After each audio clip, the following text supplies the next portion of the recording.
tips, and I am so excited to have with me Gwendolyn Dailey, who is the CEO and founder of Dome of Hope. And we were just talking, she wears many hats, and we're going to talk about some of those other hats. Welcome. Good morning, Gwendolyn. Well, good morning. Thank you very much, Dr. Julie. I'm so excited to have you here. And Dome of Hope is just a phenomenal, pivotal organization in our community. And unfortunately, many people still don't know about it. Let's talk about Dome of Hope. Well, thank you. And thank you for having me on your show. I really feel blessed to be here. The Dome of Hope was created in 1998. Well, that's when we got recognized as a nonprofit, a community-based organization, a CBO.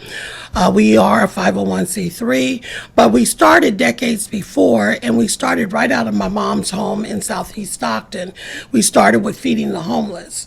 My mom had 14 children, 12 girls and 2 boys, and I am the 14th child. Wow. I'm the youngest. And so her benevolence and compassion into the community has always been there. And she kind of instilled that into all her children and even her 5 generations. Wow. And so with I that. had no idea. Yeah. I'm so glad that you shared that. That's amazing to me. That just makes me appreciate you more, because homelessness is such a critical issue in our community. It's something that's near and dear to my heart in terms of helping people, and that just makes me respect and love you all the more. Oh, no problem. No problem. I appreciate that. My mom used to feed out of her house, and not just the homeless, but those who were just hungry and homeless. So she would feed on the grass. 800 people will come by. Wow. Honestly, 800 people. We were doing just a counter. 800 people just come by. People thought that it was an event going on. I'm serious.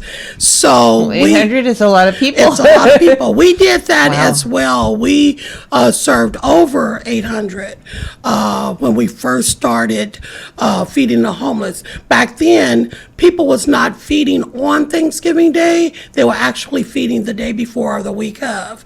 And so we felt like, okay, that day is really a family day, and it's also an emotional day. And people suffer with trauma during that day for not being with their families and for obvious reasons. And a lot of people who have made mistakes can't go home.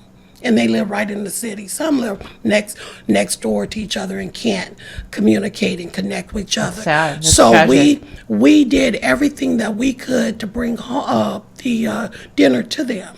So that started with the Dome, just helping everybody. Well, it was too broad. We wanted to make an impact, more of a significant impact, which that was an impact, but we needed to narrow it down. And as working in the community and being a community leader, there's so much need, and we want to help everybody. And so with that, I resigned from the police department. I worked at the police department here in Stockton for over 8.5 years. And prior to that, I dropped out of school. Dropped out of high school at Edison, and I went to Sacramento Job Corps, got a GED, and I thought everything was good. But life happened, and my mom got sick, and so I resigned from the police department to care for my mother. That took 11.5 years. And while I was doing that, I said, well, I have to do something. And with the Dome of Hope, I didn't know what to do but just help. So after my mother's death in 2008, my mother's name was Etta Mae Ford, and it was ETTA is how you spelled her name. So God gave me the opportunity to use her name as an acronym so that I can share her with the world. So I did so, and now the 4 tenets and the foundational pillars of the Dome of Hope is ETA. And that's education, technology, trade, and the arts. And that's our mission. That's beautiful. Thank you. Our mission is to teach independence and interdependence through ETA. Therefore, it's giving you a balanced lifestyle and a cohesive approach in order to have individual sustainability. And so that's what we do. And that's in the Dome now. We have our building at 914 North Center Street and here in the city of Stockton. And we're preparing for our grand opening, which is February the 28th at 2 p.m. with the Greater Chamber of Commerce. So we're doing the ribbon cutting and we're all Yay, geared up. wonderful. That's awesome. Yeah. That's awesome. And Thank to you. me, it's exciting because I knew that your mom was pivotal in the formation of the Dome, and her legacy is something that we want to remember. But I didn't realize that you were using the initials of her name in the tenets. That's beautiful. Thank you. That's awesome. And I should say that I'm honored to have been a recipient of an award for the Dome of Hope. And you've done so much in the community that people just have no idea. You were foundational in the radio station and so many other things. We're going to talk about later Stockton Black Leadership Council, as well as the award that as well as the educational training you're going to be doing at UOP, the Transformation Action and Education Program, which is a new program at UOP. Yes, it is. So let's back up a little bit. I know you talked about the 4 items that the Dome of Hope hopes to instill. Let's talk about what age of children that you're working with and how are kids getting involved in this program? What are the criteria that you're using as to who can be a part of the Dome of Hope? Great. Well, our age range, one thing that with the Dome of Hope, we believe in a holistic approach and involving the whole family and teaching the whole family how to advocate for themselves and also help them navigate the interdependence within inside of them. A lot of people talk about the independence portion, but independence is if you're just paying your bills, people are perceived as you're independent. But the interdependency is that you have something inside of you that we can help navigate. Most people label it as your purpose. A lot of people don't know what their purpose is, so we help navigate that out. We work with 3-year-olds all the way up to grandma. There's no age limit at the end of it. And the reason why we say 3 years old, because at that point they can really kind of grasp the idea or a concept other than a infant. And so, and need less work. They're preschool age or preschool age. So what we do is we have the pinky promise. And the pinky promise is that we promise to children that the Dome we feel is the cradle of our community, and we'll follow you all the way from the cradle to the grave because we follow you all the way through your adulthood and adolescent and all. And the pinky promise, what they would do at that age is from 3 years old to 9 years old. We have a gardening project for them at the Dome, and they'll learn how to garden, and through that they'll learn their basics of academics in math, in science, also in leadership and reading and writing, because they have to plant, they have to know, they have to identify, critical thinking. So we do that. And so after that, then we go to the next step where they can become little small entrepreneurs and they sell their crop. All right. So we want to do that because what we want to do is, especially in the low-income communities, just having that component of the Dome, it shifts the trajectory of where we at now, where we're living in food deserts and we're obese. I even have a little extra personality myself. I do too. We all do. We're all fighting that. And so, but it also teaches us how to be more independent and tap into what we have inside of us and illuminate that. Because one thing, there's no free lunch. I don't care what anyone says, nothing is for free. I always say, my point is, the only thing was free, is that was salvation, but it still cost God His only begotten Son. So there's no free lunch, none. It's going to cost somebody something. So there's no free lunch, none. You have to get up. And I know in sociology, because I earned my undergrad at UOP as well in 2013, and I majored in sociology and minored in ethnic studies. And we have a saying in there, like, how can you pull yourself up by your bootstraps when you don't even have the boots? We're not talking about that. We don't want you to become complacent and sit on the side and use an excuse that someone is preventing you. Now, we know that there are systematic structures, and we know that, those social constructs, but there's still an opportunity for everyone to become independent and self-sufficient, and that's relative. And you said so many things that are so important, not only about the opportunity for everyone to become independent and to utilize the opportunities that are there. And that's where your organization is so pivotal, because you're not only providing opportunities, but you're teaching people how to be something more. Exactly. And then with that, it's that we get students who come to us from the University of the Pacific. I have also, through sociology in my undergrad, we created the Dome of Hope Club at Pacific that exists to this day. And so we have students to come from the University of the Pacific. And while I was at Delta College, and from 2009 and 11, completing that 35-year journey, because I kept going back and forth a revolving door, I became the student trustee there at Delta and engaged students there. So we also have students from Delta from all that time that's on board volunteering, and not because they want to support me necessarily, but yet they believe and they relate to our mission. And so, and then I'm a straight shooter. A lot of things I don't get embarrassed with, because I've already gone through the harshness of life that I feel. It's reality. You can't ignore reality. And you can't. And so I don't look at it on, oh, it's the black people this and black. I don't split the ethnicities. I deal with what is in front of me and the facts that remain. And however anyone wants to take it or denounce it, then that's not my issue. And so I've learned through working in the community that I can't help everybody.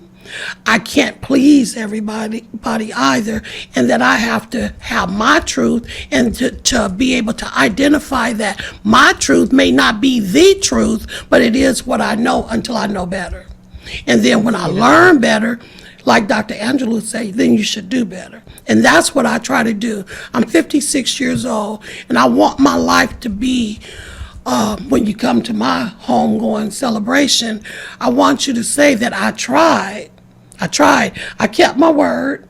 I did the best. I connected with everybody that I can connect with, not for personal advancement, but as a collective advancement, because we're all part of the human race. Well, and we benefit. When other people benefit, we benefit together. Exactly. It's a team effort. Exactly. And we don't. When one group is, when it's an inequity, you're going to pay for it either way. Yes. You're going to pay for it. Yes. Whether you want to or not. When there's social issues that we are not addressing, the community as a whole pays for it. I mean, we can go back to homelessness, we can go to lack of education, drugs, gangs, any of those topics. When there's a major crisis going on, people might not be directly involved, but they are paying for it on the other end with the problems that result from that. And exactly, it's that let's have a conversation, let's just really have a conversation with no guidelines. Just let's talk. Now, we know that just with our morals and our values, you shouldn't use explicit terms and profanity or getting physical. But other than that, let's have a time where we can just say, okay, this is what I'm going through. This is what I went through, and that's your experience. And say, okay, let's agree to disagree. Like when my mom passed away, I was homeless for 8 months. I was Wow. homeless for 8 months. And now I had family that lived here. And my daughter at the time, and you guys know my famous daughter, Mrs. J, but she was living in Atlanta, Georgia, pregnant with my grandson, told me to come up here, Mom, come up here. But I still had to go through something because I never been homeless before. I didn't want to be homeless, but I gave up my house to move in with my mother. And my mother wanted to live in her home. She lived in Community of All Nations. It was a handicap unit, and I wasn't handicapped. I wasn't on her lease. I was only listed as a co-occupant, so I could be there as a home health aide for her. And when she passed away, I had to move. That was the understanding. In my mind, and that's why I tell everybody now, it's that your circle and what you're used to, it's not relative what you need to know. I had my home. I never thought, okay, let me rent it out. Nobody in my circle was a homeowner. Let me rent it out. And I'm like, I didn't even think about that. I had 2 homes, brand new homes. One I lost. And I didn't think, okay, it lost for $3,500. Didn't know that I can put it in the back. I didn't know that. And so I lost that, and I came in, and I didn't prepare myself for when my mother transitioned. I didn't even think about that. Now, she had pancreatic cancer, and she lived years with that. And people even say, the doctor said, can we use her as an example? Because normally, and then as a physician, Usually you don't they die really fast. My mother was a spiritual being, and that's a whole nother show I can tell you about that. But it's true. And so I guess I was so into my mother. I even got into bed with my mother. I was so into my mother to where my mind blocked my reality. Mm-hmm. You were just worried about her. I made sure she was taken care of. I made sure. I can tell. I can smell her. I can tell when she didn't have one bed sore, and she was totally bedridden for 11 and a half years. Wow. Even the funeral director said, how long she been in the bed? Wow. He said, she looked better than I do. I made sure. I even prayed and asked God to give me a heart attack. Give me whatever she's going to experience. Let me feel it. And I did. So when my mom died, it rocked my world. I wanted to die. I didn't know how to even function.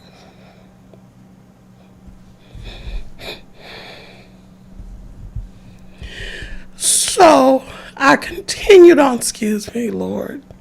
I continued on because my mom was everything to me, everything. And with the Dome of Hope, what we do is we want to continue to help those who are in need and facing different things. I was homeless. I never thought I was going to be homeless ever again. I was homeless. I didn't know how to even deal with that because I never experienced it. I didn't even know anything. So I had my car, and my income was my mother. I quit my job. So I lost everything. When my mother died, my whole world lost. I lost everything. Not saying I wanted my mother to live for her job. It didn't matter to me, but I lost everything. I lost my house. I lost my mom. I lost my everything. And then later I lost my car. My car got repossessed. Wow. And even with the repossession, the guy said, I am so sorry to repossess your car. I'm like, you have to. I wasn't going to be angry. I saw my car leaving, and right after out of UOP parking lot. And even then I was blessed, because I was able to take up a couple of my clothes, pieces of my items with me. I never thought. So I lived in my car, and I parked my car in Denny's on Martin Luther King. 'Cause I thought 24 hours I can be protected. I was scared. So I befriended the security guard, go in there and wash up and do whatever. I was a neat homeless person. Wasn't on drugs, never did drugs, no alcohol. I wasn't crazy. I was just crazy in grief, but I wasn't crazy. I didn't have any other mental issues. Then after a while, they kept noticing that I was living there, so then they said, you had to move on. So I went to Walmart parking lot, and I said, well, that's even better because it's 24 hours, and I can buy me some things if I need it. And my daughter would send me a little change or check on me. And then I didn't even really, to this date, I didn't really want Jennifer to really know everything I was going through because she was pregnant. She still doesn't know everything I went through. Not even my family know everything that I went through. And I was homeless. So I got accepted into UOP. And that's a story within itself, too, with Denise Jefferson in Stockton. It's magnificent. I love that lady to death. She's awesome. Shout out to Denise. To death, I tell you. She did amazing things for the Miracle Mile and Stockton in general. She did an amazing thing for me. And that's, man. But anyway, I lived in the library at UOP. I got accepted and I lived at the library, and the library opened 24/5, meaning 5 days a week, 24 hours, and the other 2 days I lived in my car prior to it getting repossessed.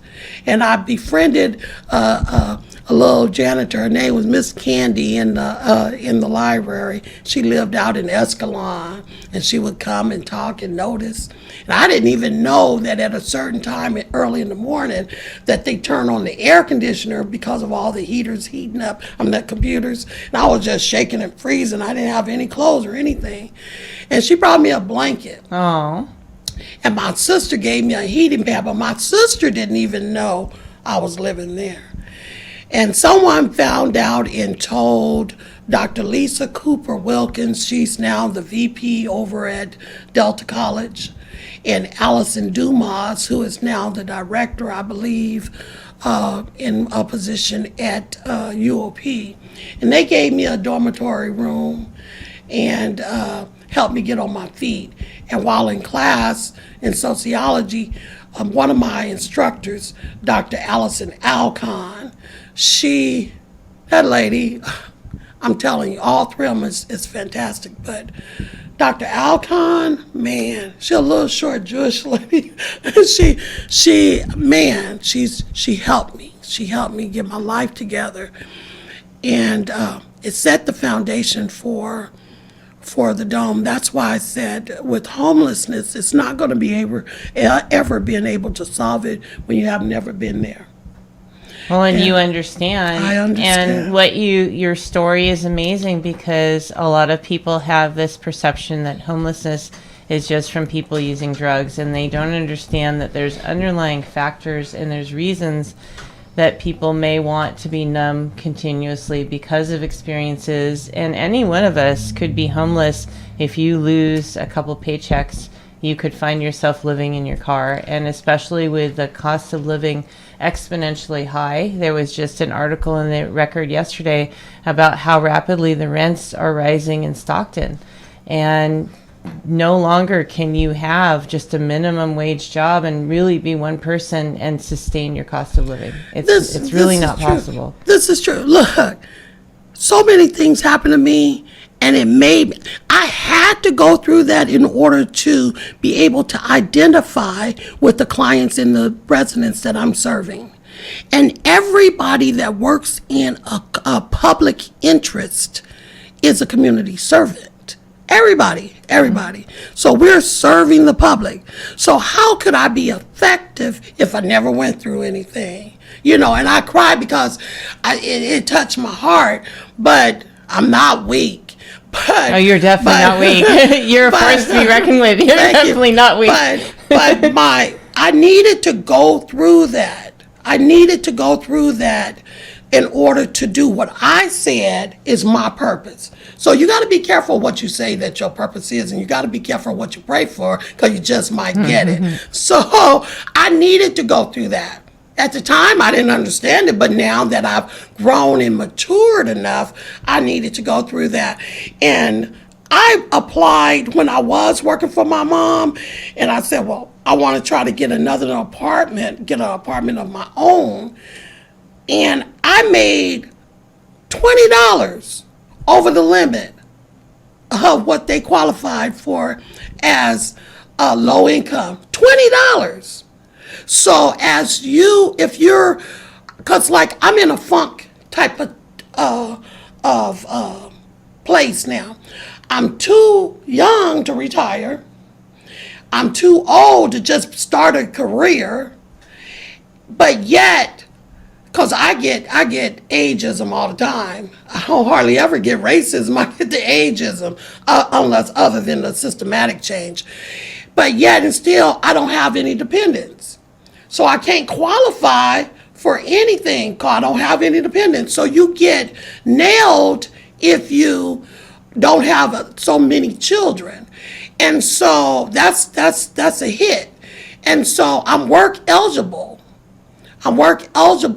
so I have to work. But then when you go to the employer, they don't want to hire me because I'm so close to retirement. They feel it's a waste. And then It's not worth the investment. And then they look at my personality and they say, okay, well, she's going to have medical issues. So when people say, oh, get a job, it's not that easy. It's not that easy. And it's I have not a easy to master's get degree. a job also that is going to pay for a basic cost of living. Exactly. And I have a master's degree. You see what I'm saying? So I'm like, wow, from the University of the Pacific. This is not online stuff. And you're not the first. I have another friend who tells me this exact same thing, and they're just very narrow windows. People don't understand that. And you mentioned earlier food deserts. People don't understand that either. We have huge chunks of our community where people may not have a car and they're limited to the resources that are within walking distance of where they live, if they have housing, and they are going to liquor stores to buy their supplies because that's what's available, or mini marts. And so their access to fresh fruits and vegetables is extremely limited. There might be canned products that are there that are high in salt or high in sugar. And not only is it the food deserts, but those same areas are food wastelands as well, because they're very high in the fast food component. And so that's what they're eating. It's easy, it's convenient, and it does contribute. It's part of the reason that diabetes is becoming such a huge issue in our community. And that's food that's quick and easy and available to a huge percentage of people. Exactly. And see, one of the things it is, because I went through it in the Southeast Stockton. I was raised in Southeast Stockton, all parts of Southeast Stockton, for Moorfield, we call it Crow Valley, but Sharps Lane back over there, Sierra Vista Community of All Nations. So I hit all those hot spots, as they call it now. And so noodles, those new packs of noodles. Ramen. No, well, we didn't even have ramen noodles. It's just noodles. Okay. Ramen was a delicacy. We didn't get the name brand all the time. So we have noodles. And so the thing is that when we're working with the Dome of Hope, and you look at your statistics of Southeast Stockton, and I'm talking about south of MLK, west of right there at Mariposa, and going east rather, and west of the Sacramento Street, right before the tracks, and then you stop right there of north of MLK. So we're going south of Arch Road. That Four Corner. I even talked to, then it was Hector Lara, who was director of Reinvent Stockton, and I gave him a boundary, because at first with Reinvent, they was doing this whole big thing, and good idea, but a whole big thing.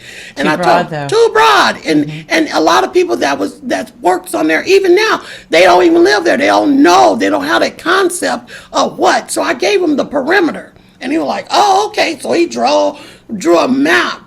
And so I told them, this is the perimeter that you concentrate, because you got all this backing and it's not really making a significant impact because you're too wide. And that's how I identify that, because I was like that before with the dome. So you come in and you can hit it. So he drew, I didn't get any kind of recognition for that, but that's okay. My thing is, I told him, I don't want recognition. I want to make results. Sure that, that's what I'm talking about. That's why a lot of people don't know, who is she? What are you doing? Just because you don't see a person or know a person doesn't mean that they're not effective. You see what I'm saying? Or impacting change.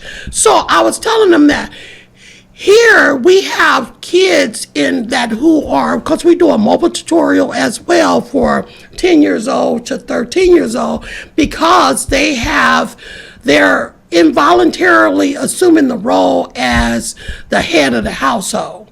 More than likely, they are living in a non-traditional home, meaning that they are not living with their biological parent, whether it be foster, whether it be grandma, auntie, or someone, or neighbor, or someone. And single parent. Single Huge parent. proportion. Single parent. And so, and more than likely, they have multiple siblings as well. And so, they can't even come to access the opportunities of after-school programs. They don't know how to do that. They can't even come out. Once they go in, they can't come out. So we're teaching them not only with the academia, but we're also teaching them with how to prepare their food, because they don't know. And in the stores that's surrounding all over in Southeast Stockton, they're substandard. The vegetables and produce is substandard. If you say, oh, eat healthy, who wants to eat something with things crawling on it or flying over? You wouldn't want to do that. The pig stuff that they give to the pigs and pick up at the stores is better than what you got there selling at a high price. And then you say, oh, go to the farmer's market. It's easy to say, because if something is natural to you to do, you don't think how unnatural it is for someone else. And then therefore you create your biases, and you say, wow, well, they lazy, or they don't want to do that, or they should. Now, granted, I'm not saying everybody is on point on that, because you do have some lazy folks, and you have it across the board. It's not just one population. And you say, well, this one population of people are always saying this and always saying that. It's because that keeps happening. That keeps happening. I just got married, and I forgot to even put on my wedding ring, but I got to get used to it. Thank you. Last year. It's like I'm not used to it. It took me over 50 years to do it, and I keep forgetting to put it on, you know?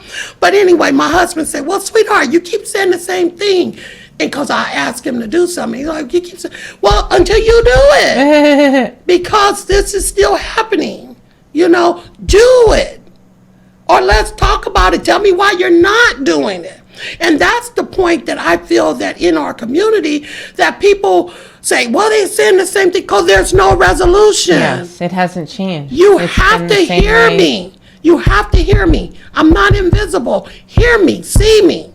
And don't say, well, I don't see color. Then there's colorism. Because you got to see me. I'm a black woman. You see what I'm saying? You got to see me. With a voice. This is my point. And my voice is so, shh. But you got to see me. But people hear you. And that's the point. But we want action. Yes. Not just listen and then there's stuff. Tell me no, then I know something happened. Yes. You know what I'm saying? And there are organizations that are working to make a difference. I serve on the Emergency Food Bank, and we do go out to community centers, but there's a limit to how much we can do, and the need is so great. Well, that is true too, but some of the programs, and I'm not saying yours, I'm not attacking anyone, but I have experienced when a different nonprofits, and that's a nonprofit, get food to distribute to the community, you have to come with your a show ID. Some of them are requiring that you have a place to live, or they're a utility bill, or No, it's true, and the food bank has done that at times. I They're don't like working on that. I don't like that either. I feel that's so demeaning. I'm already have to come and stand in a line to get food. Then I got to identify myself to get food. And it's humiliating. And with the dome, so I was offered to have, I think the food bank to come to our organization. pantry partner. Yeah, I said no, because the requirement is that you have to show and you have to give your name or whatever, and they have to come. And I said no, because if you can't feed them when they're hungry without giving all that information, and people have trauma, people are experienced theft, identity theft, you're not training your people and haven't done a background to see if they would be honest enough to take your information. And just because someone work in the field doesn't mean they're honest people. No. And when we did that at our church, we gave food out 1 year before we got this pastor. And they were like, they brought all of this information, packets of information, Medi-Cal cards, and all of this for every kid. I said, no, put that away. They were like, really? Put it away. We're working on trust. If you tell me you got 5 people in your family, I'm going to give you enough for 5 people. If you have 2, that's on you. And then we need to address why you have to lie to get food. But I'm not going to just sit here and take your stuff. I'm not doing that. I'm not going to do it. I'd rather not do it at all than to take you through this embarrassment and demean you and devalue you and your self-worth, because we don't understand that every action that we do and every experience that we have is going to be instilled here and even in the child. And I'm not going to have you standing in a line with your little kid and I'm doing like you in some kind of encampment. No, I'm not doing that. So if I don't have enough food to feed you and give it to you for free without that, I won't do it at all. I just keep praying, hey, maybe sometime somebody else can do it. I'm not doing it. I don't feel like that's a great partnership when you have to do that. Sometimes when you know better, you got to stand up and say, okay, for the humanitarian side of it, because you wouldn't want to do that. And you have to say, okay, for the humanitarian side, I can't do that. So it's a lot of things that people ask me all the time, well, Gwendolyn, why you not over here? Why you haven't done that? 1, I haven't been asked. And 2, the ones who asked me on different other things, I said no, because it's not for the better of the good of the order of the people. I'm not doing that. And I appreciate that perspective that you shared. That's very eye-opening. Yeah. How do you, in your organization, if you're not collecting data, know that people aren't from outside the county, and maybe that's not an issue, or that people aren't just taking stuff and then selling it? Well, I don't worry about them if they're taking it and selling it. That's not my need, because even if you have a person, my concern, even if you have a person and they meet all your requirements, they can still sell it. They could. So that's not good. That, you don't even worry about that. You have to look at what's the better for the good. So I understand that even with the nonprofit, you have to assess your data. That's optional for some. So I can say, okay, on this for the food, I would rather get community partners who will bring me food where I don't have to do that. Now, if it's for the educational component and different things like that, then I have to do an assessment. That's optional if they want to, but not stand in line to receive food. That's different. That's totally different. And so you can have a counter to see how many women, you can see gender, you can see age, you can determine that. You can see ethnicity, you can see that. Are you from Stockton or not? You don't have to go with the whole, I gotta show you a PG&E bill, a utility bill, and a Medi-Cal card, who, 1, people don't even have a house to get a utility bill. 2, they don't even have medical insurance, so that debunks that. You see what I'm saying? Mm-hmm. So no, just to eat, and then you're left with all this surplus food. Why? Pantries, big warehouse stuff for food, and you just won't give it away because they don't meet the criteria. That's idiotic to me. It really is. Well, I know a lot of that has changed with I our hope new so. leadership. I hope so. And I'm not attacking them. I think they do real great. I volunteer. I'm just saying on the whole general principle of it all for everywhere. Not just one organization. I'm not going down any organization because you're sacrificing just to be there. I'm not downing anybody. I don't think I'm better than anyone. I'm just saying my viewpoint and what I've experienced. Well, and your points are valid, and I appreciate you sharing that because it's real. Yeah. It's real. Let's go back and talk about the Stockton Black Leadership Council. Yeah, well, I joined the Stockton Black Leadership Council. The Stockton Black Leadership Council was founded and created by Mr. Ralph Lee White.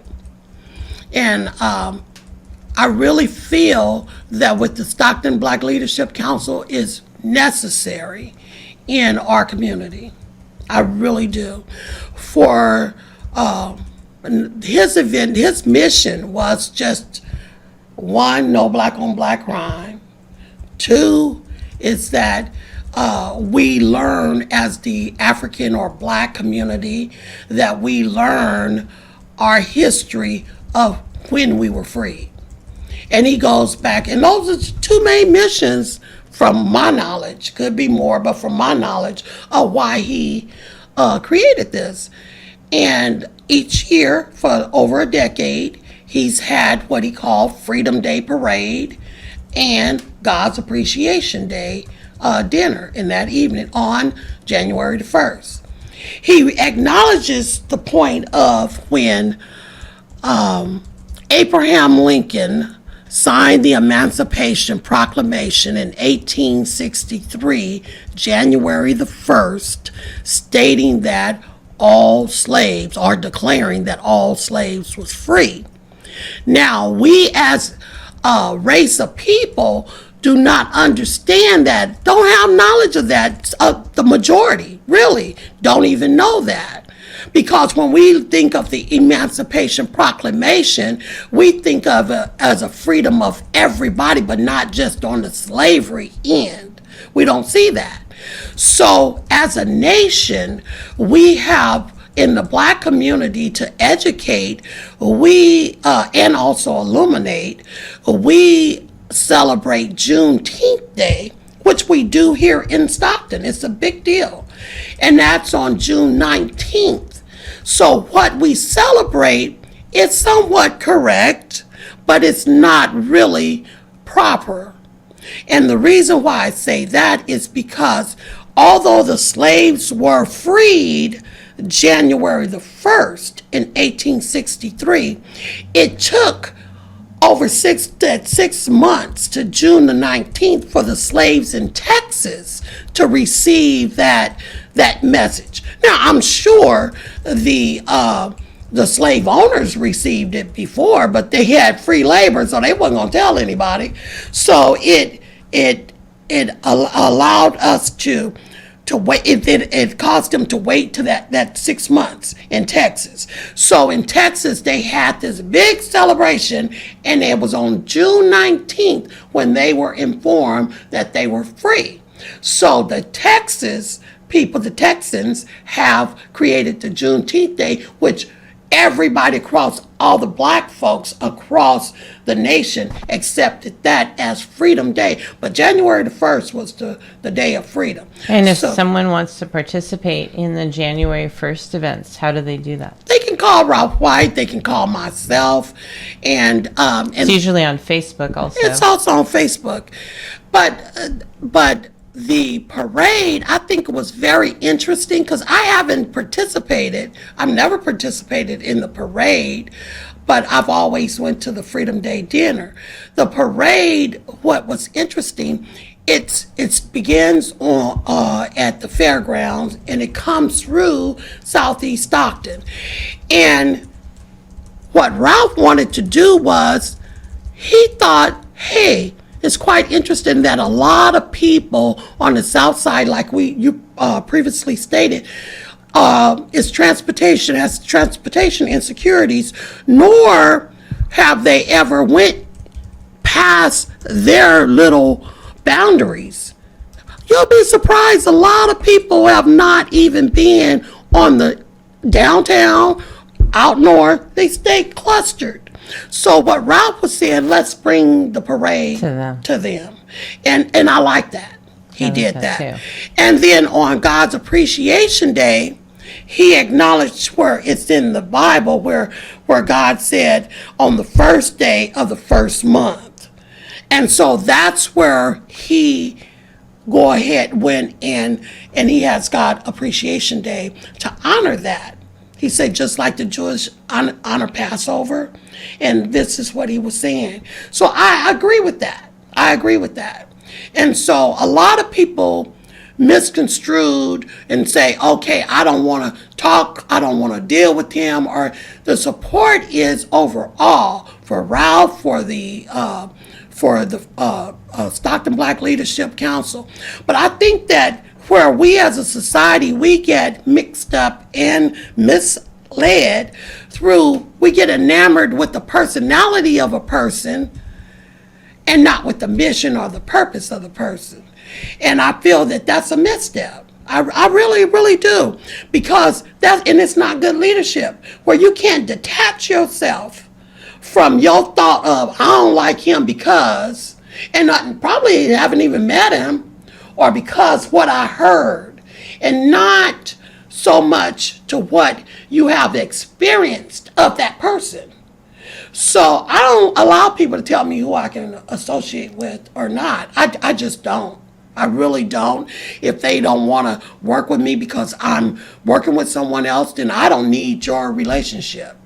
Because if that's your bias, then down the line, what else is going to be your bias? You see what I'm saying? Totally. I work with solid people with a solid mindset, professionals that say, okay, I don't want to have a relationship with him, but this cause is greater than him. You see, even with the stables that he even suggested for the homeless, I think it's a good idea. But no one is listening to him. I think it's a good idea. I even helped him with that. I worked on it with that. And I really think because of who the messenger is, they want to shoot it. Although some of that is that's state-owned property. It's not. Yeah, but even still, I'm saying for whomever owns it, not just it's the property, it's just the mindset that it's not being considered at a forefront and say, okay, bring me your documentation of what you have. And I don't know if he even articulated it enough to know that he has a plan, so I'm not going to go into pointing fingers at anyone. I'm just saying that with that idea, it's being publicized, it's documented publicly that he does have a plan. And even so, we're here in this state that we've never been in before. And we need to go and look to some people who we may not even agree with. And we need to do something. Putting your head in the sand is not. It's not going to do it, because we're working with, a lot of people got problems with the community leaders. Everybody can't agree with everything or agree with what you say. And that's the only person I'm going to work with. Then you're not going to even grow, because you need conflict is good sometimes. And you need new ideas and non-traditional ideas, out of the box thinking, out of the box. And I think that's the reason why we get so caught up in the same part of life in just the mundane workings of the day, because we have so many leaders that's I call them circling the ball and recycling, because you're going from one spot to another spot. And I'm not talking about anybody, but I'm saying if you're carrying the same idea, you can close your eyes and get the same person, and they can go from the city to the county to this one to that, and you got the same mentality. And nothing changes. And then that's insanity when we think it is. Because you adopted a new slogan for this new position, but you're the same person with the same thought. And I just can't get it. I can't grasp that, because you're playing with our lives. Our lives, over 300,000 people in Stockton, and you're playing with our lives and the impact on us and our families. And we need someone who is not going to seek for benefiting for themselves, but for the people, and not just saying it and not just using it as a soundbite, but for it. Now, everybody that's in office, I really feel initially they had good intentions. I really do. I really, really do. And it's a sacrifice, because they're sacrificing themselves from their families, from what they want. They're making themselves vulnerable. And even the candidates that want to run. So what? If you want to run against the mayor and all, run. Everybody run. If you feel that's your right, run. But you can't continue to just talk about the mayor. You can't talk about Ralph. You can't talk about Motec. You can't talk about Kevin, Shua, Kelly, all those people, Shelley, all those people, Bill. You can't talk about them. Everybody has a right. And I wish that we have more of a grown-up conversation of leadership instead of bickering and pointing the finger at everybody and each other. That's really embarrassing. And then you want me to vote for you, and I see you pointing the finger and talking about everybody. And won't work with anyone. Don't want to work. I'm not going to work with you because I don't like what you said. That's not even great leadership. So, but I'm supposed to vote for you for that? Nah. I agree with you. I agree with you completely. Really? Well, it's time up. Grow up. Get thick skin. Let's put it on the table. People are dying, not just black people. It's people dying. We are losing our homes. We don't have the jobs. It's not that we don't have the education. We don't have the jobs. We wanted to. I don't care if we say make America great again. Let's make it great. Make Stockton great again. Let's make it great. I don't have a problem with that. Everybody has truth. Even Donald Trump, he has some truth. And he's sacrificing too. I'm not going to just vote for him because of the different party and say, oh, I want to talk about that person. No, did he do some things? Yeah. And I don't agree with him on different things, as well as I don't agree with the mayor or Ralph or whoever. And they don't agree with me. But at some point, we got to, yes, it's okay. And we got to work together from the national level down to the city level, And whoever you support, that's your right to support them. And no one has an opinion about it. No one. That's why we go secretively in a booth. But you can come out and endorse whoever you want to endorse, and it's still your right. Let's circle back to Dome of Hope, because I want to highlight a couple things. You talked about your ribbon cutting that's coming up in February. Yep. Let's talk about how I'm excited too. Let's talk about how people can access the Dome of Hope. Let's give your website, Facebook page, phone numbers, all of that contact information, so our listeners and viewers that want to reach out to the Dome of Hope, either to help the Dome of Hope do what they're doing, or people that are in need. Great, thank you, because I can go politics a lot. We circled back. Thank you. I got mad love for you. So thank you. So, but I'm very passionate. But with the Dome of Hope, one, we don't have a website or Facebook page at this time. We have solicit the assistance through Pedro Avila from Roadfinch, and they're creating our website. It will be up and running probably the first week of January. So we would, but our building is shout out to Pedro, and he's going through health issues. He's amazing. Yep, and he's our director of our technology component at the Dome, and I love him so much, and his whole crew. They're awesome people. So also, we're located at 914 North Center Street here in the city of Stockton. My husband and I, Derek Dailey, shout out to him. We're working, and he has the flu. We're working to get the building up and running.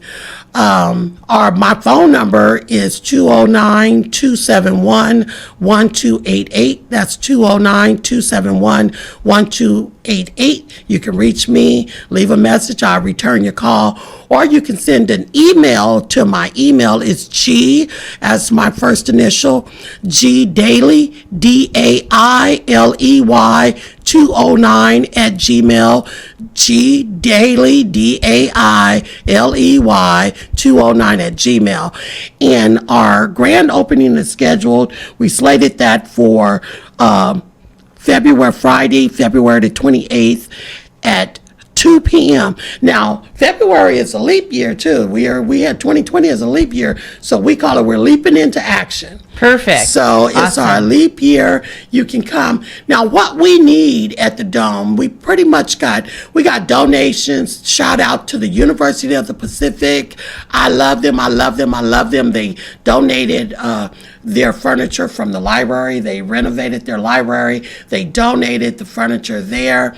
Also, from Dan Durst at Durst Furniture, he donated, and also Bill at Flip Furniture, he also donated. So, awesome. So they donated, but we still need computers. We need computers, and I hope you can add the Dome of Hope on your Christmas list, because we don't have a grant yet. We're trying to get in, so we don't have computers. We need 61 laptops, and we need 11 all-in-one desktops. We need 2 of the copiers. We need 10 phones, desk phones with 10 lines in them, and we need 9 televisions, flat screens, 2 60-inch and 7 50-inch. And let me tell you why. Because each television will go into each room for the students, for the clients. And the reason being is that we use television because we can use it for a multi-purpose usage other than a projector and a screen. How about office supplies, school supplies? And I want to give a shout out to Alicia Barnett and also Kandakis. Those 2 have supplied us, and also Kiana Della Street Jordan. Those 3 have supplied us with office supplies, school Awesome. supplies. Excellent. And I thank God for them. So we're pretty much okay on that. We just don't have that. And we're partnered through Jessica Hernandez with WorkNet. She's supplying us our staff with WorkNet. So we Awesome. partner with them. Excellent. And the Dome of Hope and what we're doing there is built on a cohort model. And what we will offer is for the education, technology, trade, and arts. We also partner with Byron Semior with A1 Smog, because he's going to teach the automotive component with there. And so we're doing that. Also, Colin Electric, they have donated. Yay, they're amazing. They are. Jimmy, he came out and helping us with our electric in the building and outlets. So we're getting people to come in. It's a cohort model. Let me just tell you right quick. It's a cohort model, and it's 6 weeks. We're doing a semester, so we have 2 groups of 6 weeks. So, because the semester is like 15 weeks. So we go in with 6 weeks for the first cohort say A. And we have the morning, afternoon, and evening classes. And so we have 50 per session. Wow. So we'll have 150 people coming in each day. Wow. Then also, too, is that after that 6 weeks, then they can bump up to the part B. That's 6 weeks. So those 3 weeks, we have 1 week of the instructor is grading, 2 weeks for professional development, because we want them to be up on their game. And then the They have next to be week, job ready. Yep. The next week is just self-care. Just relax. We only open from Tuesday to Friday, because we don't open on Mondays, because we want people to have that self-care, be able to go. And then we want to decrease the high turnover, because when you're working with people, you can get burned out. I know that. And then we don't want to kind of fight against the hangovers and holidays on Mondays. So no, we don't do You want to that. optimize their time and We maximize do. it. We do. And then on Saturdays, we'll deal with the little Pinky Promise kids that come in after they done did their daycare, because mostly the target population, they're in daycare, the parents are working. We don't want them to have to come out in the evening, so the little tiny tots come out on Saturdays. So that's what we're doing at the Dome of Hope. Hope. Do you need volunteers? We do need volunteers. We need volunteers to come out once we get going. Okay. Once we get going, we need paint, we need signs, we need money. You know, that's what we need, is the money to do the job. And have come out. I give penny tours. Penny tours. You have to have a penny when you come in to the Dome of Hope. And I'll tell you about that penny. But we give penny tours, everyone. You have to make an investment, and it's called reciprocity. I give you a tour, you give me a penny. So now we have a mutual benefit. And even for our programs, they're not free. They cost a penny. Everybody have to give a penny. And if you don't have a penny, we'll loan you a penny, but you got to bring the penny back. And you have to give it. Because you can pick up a can or a bottle, CRV is 5 cents, bring us the penny. And therefore, you invested in yourself. And you have to start somewhere too. And I'll tell you, when you come in on the tour, I'll say that, and you can hear why we collect pennies. And the pennies are valuable. Pennies are very valuable. Yep. So I want everybody to know that it costs you something.